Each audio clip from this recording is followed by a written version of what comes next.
Hello students, welcome back to my YouTube channel Bhakti's all chemistry.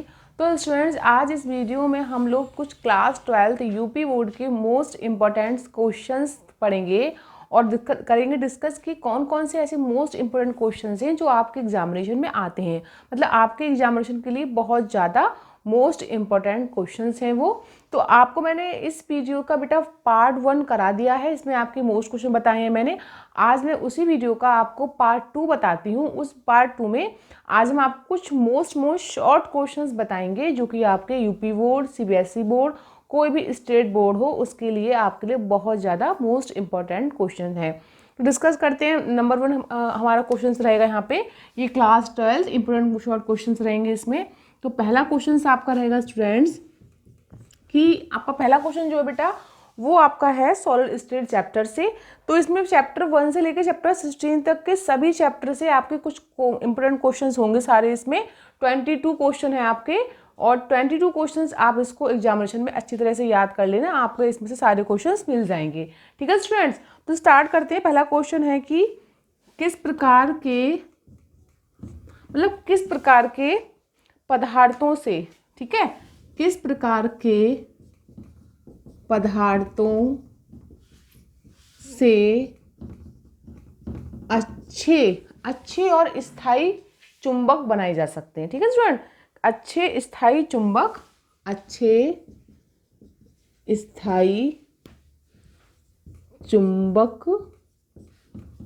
बनाए जा सकते हैं। राइट स्टूडेंट्स, कि किस प्रकार के पदार्थों से अच्छे स्थायी चुंबक बनाए जा सकते हैं। पहला क्वेश्चन आपको ये बहुत मोस्ट इंपोर्टेंट हो गया, ये आपका चैप्टर 1 सॉलिड स्टेट से है। क्वेश्चन नंबर 2 है बेटा आपका, देखिए क्वेश्चन नंबर 2 है कि ये न्यूमेरिकल टाइप का है। 72 ग्राम वाटर एंड इसमें आप एल्कोहल मिलाएंगे कितने ग्राम, आपका 92 ग्राम C2H5OH के मिश्रण को आपने मिलाया दोनों को, और मिश्रण को मिलाने पर फिर क्या कहेंगे हम, दोनों का मिश्रण में दोनों का मोल प्रभाज ज्ञात करो। राइट स्टूडेंट्स, मतलब ये क्वेश्चन बहुत आता है ना, मैं मोस्टली आपका ये मोल फ्रैक्शन पे मुझे हम कहते हैं मोल प्रभाज पूछ लेता है कि भाई 72 gram water and 92 gram C2H5OH के मिश्रण को हम दोनों को मिला दिया, दोनों का अलग अलग क्या पूछ रहा है हमसे, मोल फ्रैक्शन पूछ रहा है। राइट स्टूडेंट्स, नंबर 3 है बेटा। नंबर 3 क्या है देखो इसमें, नंबर 3 है नस्ट इक्वेशन। बेटा आपकी नस्ट इक्वेशन जरूर आती है एग्जाम में, इसका डेरिवेशन आता है करने को। नस्ट इक्वेशन शॉर्ट में भी आ जाती है, कभी लॉन्ग में आ जाती है। ठीक है, तो ये बहुत मोस्ट इंपोर्टेंट क्वेश्चन है आपका। क्वेश्चन नंबर 4 है आपका कि वैद्युत, ठीक है, ये इलेक्ट्रोकेमिस्ट्री चैप्टर से है। वैद्युत रासायनिक श्रेणी किसे कहते हैं, और इसके जो उपयोग है, इसके एप्लीकेशन से वो हमें बताने हैं। ठीक है, तो इसके प्रमुख लक्षण भी बताने, इसके बेटा कौन कौन से होते हैं, इसके प्रमुख लक्षण तथा उपयोग बताइए। ठीक है, अब आया क्वेश्चन नंबर 5। ठीक है बेटा, 5 क्वेश्चन कहता है, ये बहुत आता है बेटा केमिकल काइनेटिक्स चैप्टर से क्वेश्चन है ये, आणविकता और कोटि में क्या अंतर है। मतलब इसमें डिफरेंस पूछता है कि आपकी आणविकता जो होती है किसी भी रिएक्शन की, मॉलिक्युलरिटी एंड उसका ऑर्डर ऑफ रिएक्शन मतलब आपको होता है कोटि, उन दोनों में क्या डिफरेंस है, ये बहुत पूछ लेता है नॉर्मली एग्जाम में। ये आपका चैप्टर केमिकल काइनेटिक्स है बेटा। क्वेश्चन नंबर 6 है कि इन दोनों की डेफिनेशन पूछेगा कि आप इसे समझते क्या है। क्वेश्चन नंबर 6 है बेटा कि अभिक्रिया की आणविकता और कोटि से आप क्या समझते हैं। ये बेटा क्वेश्चन नंबर 6 हो गया। ठीक है बेटा, इनके डेफिनेशन पूछता है।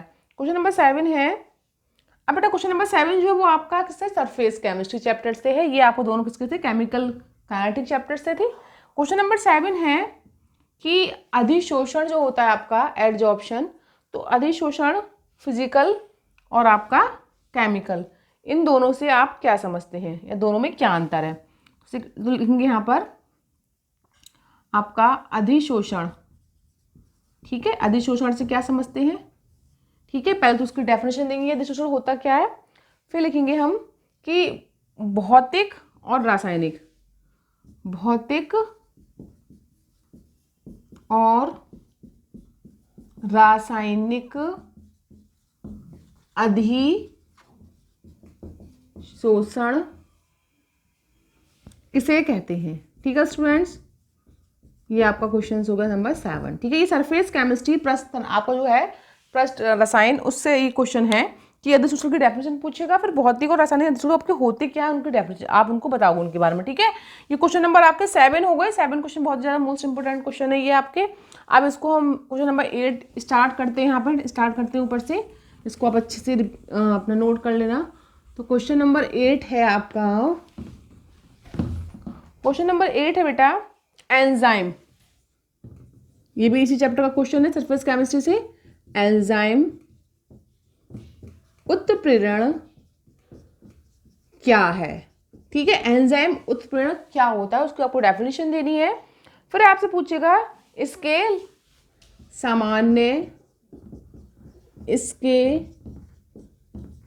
सामान्य लक्षण बताइए। आपको इसके क्या बताने बेटा, आपको इसके लक्षण बताने हैं, ठीक है स्टूडेंट्स। क्वेश्चन नंबर 9 आया आपका। 9 का कहता है, देखो बच्चों 9 क्वेश्चन है आपका। 9 क्वेश्चन आपका जो है वो शायद इस चैप्टर का नहीं है, वो आपका है बेटा मेटल एक्सट्रैक्शन, धातुओं का निष्कर्षण से है। उसमें आपसे कभी कभी पूछ लेता है कि परावर्तनी भट्टी का नामांकित चित्र बनाइए। इसमें आपको इसका डायग्राम बनाना है और बताना है डायग्राम के बारे में, कि डायग्राम कैसे होता है इसका, ठीक है, हम कैसे बनाते हैं इसका डायग्राम, ठीक है। ये आपका हो गया। नेक्स्ट है क्वेश्चन नंबर 10, ठीक है। क्वेश्चन नंबर 10 क्या है बेटा, देखिए क्वेश्चन नंबर 10 कहता है ये आपका है फॉस्फीन, यानी आपका फॉस्फीन बनाने की प्रयोगशाला विधि बताइए। ये क्वेश्चन बहुत आता है बेटा आपके एग्जाम में, ठीक है। क्वेश्चन नंबर 11 है। 11 क्वेश्चन आपका कहता है, ये पी ब्लॉक से क्वेश्चन है आपके दोनों।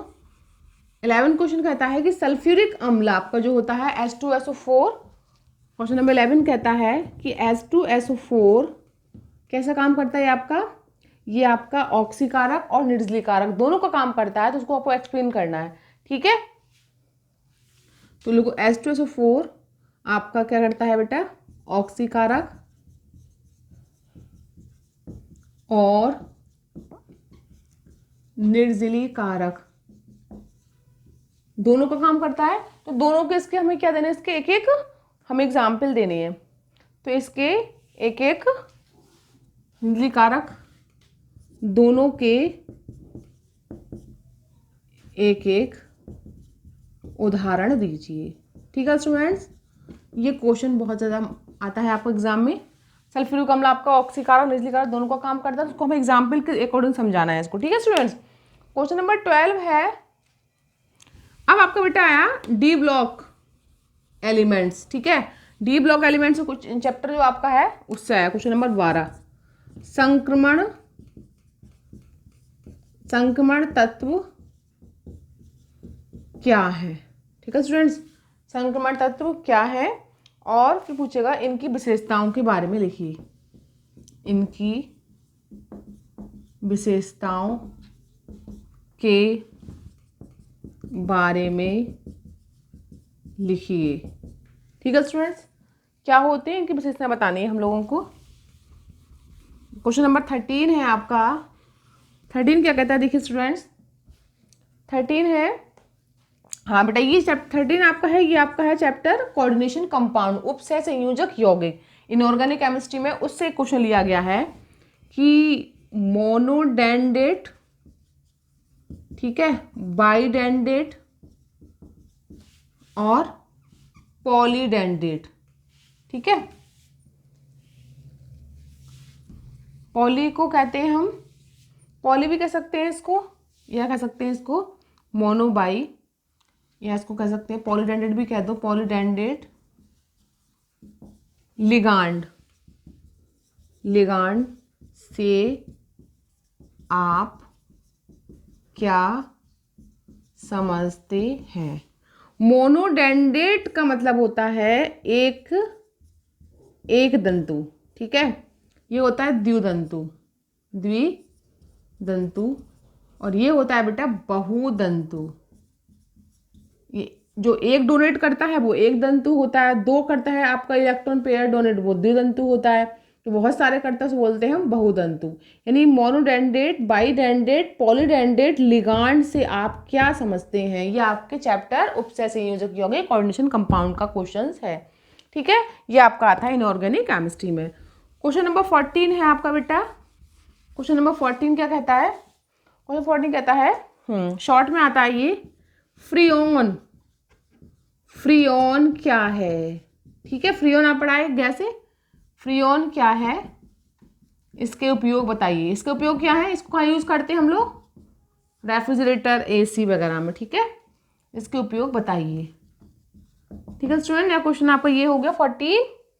और 15 कहता है, 15 बेटा आपकी आती है ऑर्गेनिक केमिस्ट्री। फिजिकल इनऑर्गेनिक के सारे क्वेश्चन हो गए आपके, फिजिकल इनऑर्गेनिक केमिस्ट्री के जो सारे थे चैप्टर सब करा दिए। अब आती है आपकी ऑर्गेनिक केमिस्ट्री। उससे कौन सा क्वेश्चन आपको इंपोर्टेंट आता है? सबसे पहले बेटा इसमें आती है आपकी राइमर टीमैन अभिक्रिया। राइमर टीमैन अभिक्रिया। ठीक है स्टूडेंट्स, राइमर टीमैन अभिक्रिया ये आती बेटा इसमें, राइमर टीमैन अभिक्रिया। ठीक है, क्वेश्चन नंबर 16 है आपका। अब इसमें अभी सब बेटा ऑर्गेनिक स्टार्ट हो गई आपकी। क्वेश्चन नंबर 16 क्या कहता है हमसे, देखिए वो भी ऑर्गेनिक का होगा, उसमें भी आपकी कुछ रिएक्शंस पे टिप्पणी होंगी। क्या होंगी 16 में? 16 कहता है आपका ल्यूकास। ल्यूकास ल्यूकास परीक्षण क्या है? ल्यूकास एक टेस्ट होता है, वो अल्कोहल को पहचानने के लिए किया जाता है कि primary alcohol, secondary alcohol, tertiary alcohol कौन कौन सा है। उसको बोलते हैं बेटा हम क्या? Lucas test. तो ल्यूकास टेस्ट क्या है? ये किस प्रकार के यौगिक को पहचानने के लिए उपयोग किया जाता है। ठीक है, ल्यूकास टेस्ट क्या होता है, इसको आपको इसका बताना है टेस्ट क्या है ल्यूकास, फिर बताना है किस प्रकार के यौगिक को पहचानने में। तो ये अल्कोहल को पहचानने में काम किया जाता है कि अल्कोहल आपका प्राइमरी है, सेकेंडरी है, टर्सरी है। ठीक है, तो ये क्वेश्चन बहुत ज़्यादा मोस्ट है आपका एग्जाम के लिए। क्वेश्चन नंबर 17 है बेटा, उसमें आपकी टिप्पणी है। अभी सारे क्वेश्चन चलेंगे आपके ऑर्गेनिक के। ठीक है, क्वेश्चन नंबर 17 में क्या कहता है बेटा? 17 में कहता है, क्वेश्चन नंबर 17 कह रहा है निम्नलिखित पर टिप्पणी लिखिए। क्या लिखिए? नंबर 1 रिएक्शन साथ में बेटा कुछ आपकी ऑर्गेनिक में उन पर टिप्पणी आती है। पहले आपको बेटा है परकिन अभिक्रिया, ये बहुत ही मोस्ट इंपॉर्टेंट रिएक्शन है, इसको देख लेना। परकिन हो गया बेटा। और नेक्स्ट बेटा आपकी है बेंजोइन। बेंजोइन संघनन। ठीक है, बेंजोइन कंडेंशन बोलते हैं इसको इंग्लिश में, हिंदी में बोलते हैं बेंजोइन संघनन, परकिन अभिक्रिया। दोनों अभिक्रिया को अच्छे से देख लेना, ये कभी एग्जाम में आ जाती है, इन पे आपका शॉर्ट नोट आ जाता है। ठीक है, अगला क्वेश्चन है बेटा आपका क्वेश्चन नंबर 18। 18 क्या है बेटा? देखिए 18 क्वेश्चन में हम देखते हैं क्वेश्चन नंबर 18। क्वेश्चन नंबर 18 कहता है, इसमें भी कहता है टिप्पणी दीजिए। टिप्पणी किस पर मांगता है बेटा? टिप्पणी किस पर? श्मिट अभिक्रिया। बेटा श्मिट अभिक्रिया बहुत पूछता है आपसे एग्जाम में, ये याद कर लीजिए अच्छे से। कौन सी? श्मिट। श्मिट अभिक्रिया, इस पर टिप्पणी पूछता है। क्वेश्चन नंबर 19 है, ये भी बेटा ऑर्गेनिक का है। क्या है? कार्बोहाइड्रेट चैप्टर से लिया गया है ये बेटा। तो क्वेश्चन नंबर 19 कहता है कार्बोहाइड्रेट क्या है, इसका आपको वर्गीकरण देना है, कितने प्रकार का होता है, ठीक है बेटा। तो इसका उदाहरण देते हुए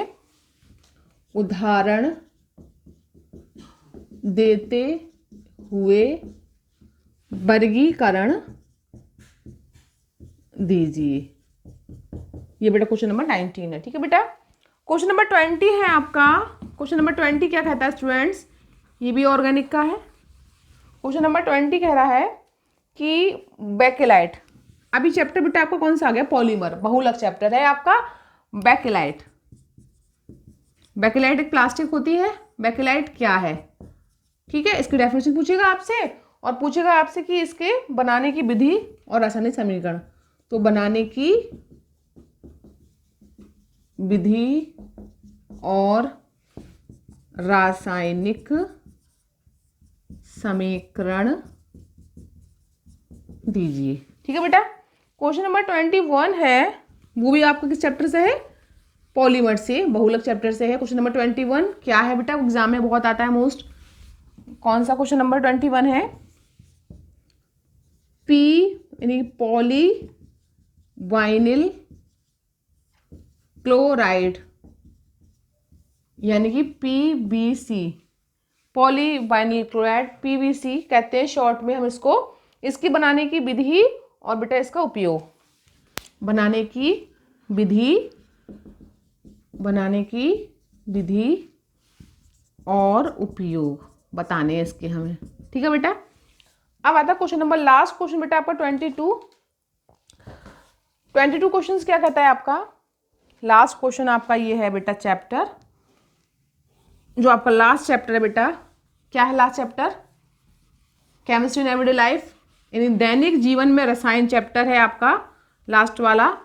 तो उस चैप्टर से ये लास्ट क्वेश्चन बेटा आपका बचा है, मोस्ट इंपोर्टेंट क्वेश्चन 22, साबुन, यानी कि साबुन जो होता है आपका, तो साबुन के बारे में पूछता है कि साबुन की शोधन क्रिया समझाइए, साबुन की शोधन क्रिया समझाइए, ठीक है स्टूडेंट्स। तो स्टूडेंट्स ये आपके सारे थे most important question for your examination. आपके 12th UP board, CBSE board, कोई भी बोर्ड हो, सभी बोर्ड में ही आपके सेम क्वेश्चंस आते हैं। तो इन क्वेश्चन को आप अच्छे से नोट कर लेना, अच्छे से इनको अच्छे से समझ लेना, पढ़ लेना अपने एग्जाम के लिए। इनमें से आपको 100% क्वेश्चन मिल ही जाते हैं, 8 से 10 क्वेश्चन आपको इसमें सारे मिल ही जाएंगे, सारे रिएक्शंस हैं आपकी जो, ठीक है। तो इनको आप अच्छे से समझ लेना, कर लेना, ठीक है। तो ये आपके मोस्ट इंपॉर्टेंट क्वेश्चंस की 2 वीडियोज़ हो गई। पहली वीडियो आपको ऑलरेडी करा दी है, सेकंड वीडियो आपकी ये हो गई। तो इन दोनों वीडियोज़ के क्वेश्चन को आप अच्छे से एग्जाम टाइम कर लेना, आप इजीली अपना अच्छा स्कोर ले सकते हो केमिस्ट्री में, ठीक है स्टूडेंट। तो आज हम इतने ही क्वेश्चन डिस्कस करेंगे। ये क्वेश्चन ये आपके 16 जो आपका 1 to 16 चैप्टर है, उन 16 चैप्टर्स में ये 22 मोस्ट इंपॉर्टेंट क्वेश्चन थे जो मैंने आज आपको बता दिए, ठीक है। तो ठीक है स्टूडेंट्स, आज का टॉपिक ही फिनिश करते हैं, ठीक है। अब मिलते हैं नेक्स्ट वीडियो में एक न्यू चैप्टर के साथ। क्लास 12th में पढ़ाएंगे न्यू चैप्टर को, न्यू टॉपिक। आज के लिए इतना ही काफ़ी है। Thank you.